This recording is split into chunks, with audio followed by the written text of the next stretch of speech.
This video shows changes that I've made to a game that I've been working on. This game uses path tracing, and previously I was concerned that the path tracing wasn't being shown off as well as I would have liked. The changes that I've made since last time are that the walls change color when the light hits a block, and then also the blocks themselves change color when they're hit, and they also change materials, and eventually they'll fall down towards the player. So I want to talk about how effective I think that these changes have been. But first I want to try and show something cool. We've seen kind of those flashing colors, so I'm going to try and add the blocks and hope Collision will cooperate and see if we can. There, it worked. So that looks pretty cool. The most obvious change is the wall changing color.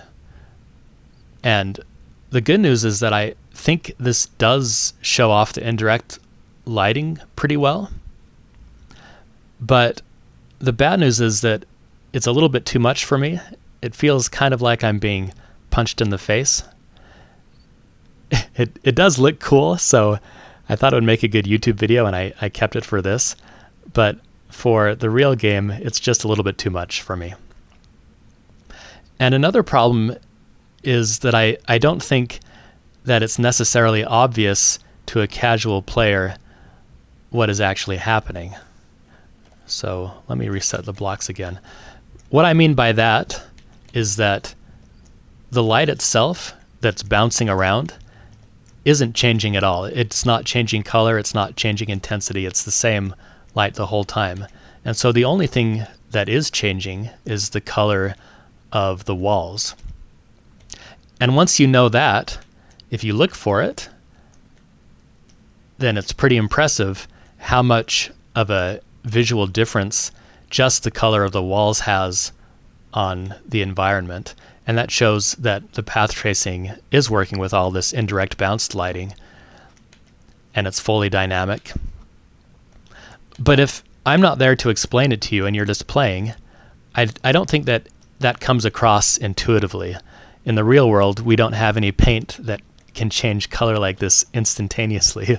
And so if you're not consciously thinking about it, your brain is probably going to interpret the changes as the light changing color.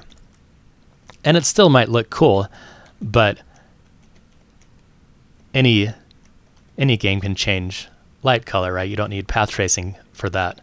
So I think that overall this approach is successful, but in the final game, I think it needs to be not quite so much. Rather than the entire environment changing, maybe it could just be a single wall or something else in the environment, so that it maybe became a little more obvious that, oh yes, it's this color bouncing off that is changing parts of the scene rather than the whole scene.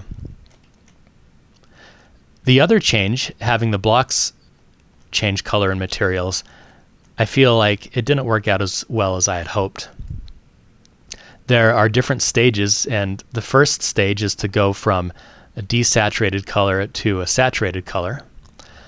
And I was hoping with that we would see some localized indirect lighting. And so with that bright red or that bright magenta right there, that we would see it kind of bouncing off to nearby bricks. But you don't really ever see anything like that. So that was a disappointment. And then having it change to metallic materials, I thought would show off the real-time reflections that path tracing and ray tracing in general do really well.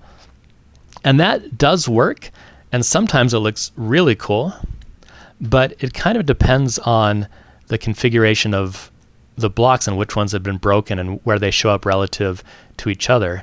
So sometimes it looks really cool, and then other times it doesn't really look particularly impressive at all. And so maybe the problem there is having just this really regular grid for the configuration. But another problem is when the blocks fall down like this, having them reflective is kind of a liability from a gameplay perspective.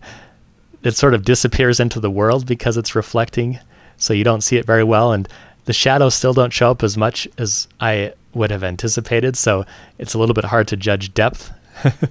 And then with the colors changing so much, the wall colors, I mean, it's a little hard to tell what metal these blocks are actually supposed to be.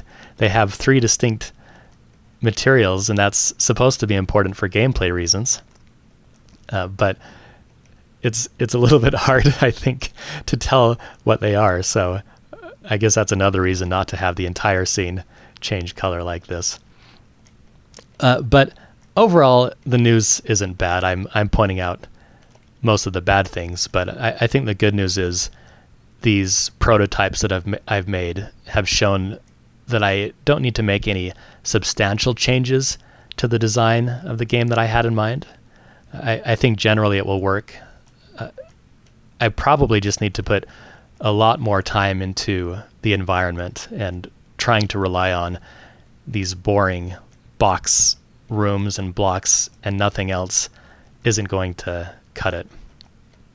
But the next step isn't going to be working on visuals. Instead, I think that I want to work more on gameplay and mechanics and get some of that nailed down. So that's probably what I'll show in the next video. Hopefully we'll have more of a game as I've tried things out and see what works and what doesn't. Thanks for watching.